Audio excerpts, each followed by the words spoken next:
रहे छी जागल ओकरे में लागल, रहे छी जागल ओकरे में लागल, रहे छी जागल ओकरे में लागल। की बताइयो मजनवा रे जहिया से अइलो गाँव में अपना भौजी के छोटकी बहिनिया रे, जहिया से अइलो गाँव में अपना भौजी के छोटकी बहिनिया रे, जहिया से अइलो गाँव में अपना भौजी के छोटकी बहिनिया रे। रहे छी जागल ओकरे में लागल, रहे छी जागल ओकरे में लागल। की बताइयो मजनवा रे जहिया से अइलो गाँव में अपना भौजी के छोटकी बहिनिया रे, जहिया से अइलो गाँव में अपना भौजी के छोटकी बहिनिया रे, जहिया से अइलो गाँव में अपना भौजी के छोटकी बहिनिया रे।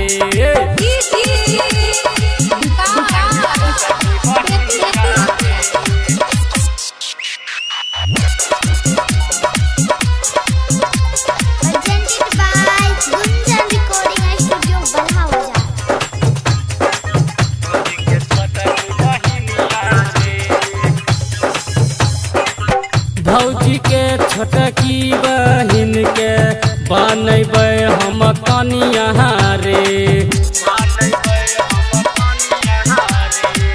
सब काम जे ना करे कर घर के कनिया रे।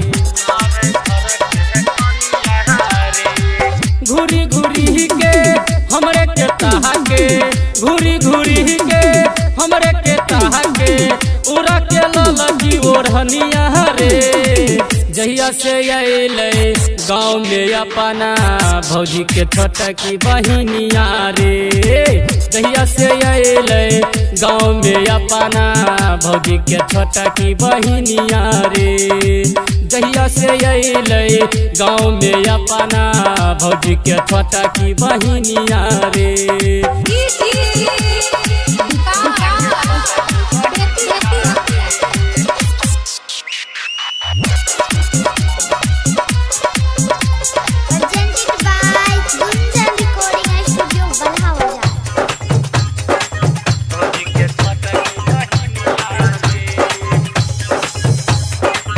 पतली कमर तिरछी नजर ओकरा रखबै दिल के भीतर, पतली कमर तिरछी नजर ओकरा रखबै दिल के भीतर। गल कश्मीरी होठ गुलाबी, गल कश्मीरी होठ गुलाबी मारै छै मुसकी जवानिया रे, जहिया से अइले गाँव में अपना भौजी के छोटकी बहिनिया रे, जहिया से अइले गाँव में अपना भौजी के छोटकी बहिनिया रे, जहिया से अइले गाँव में अपना भौजी के छोटकी बहिनिया रे। Presented by Gunjan Recording Studio, Balha Bazaar।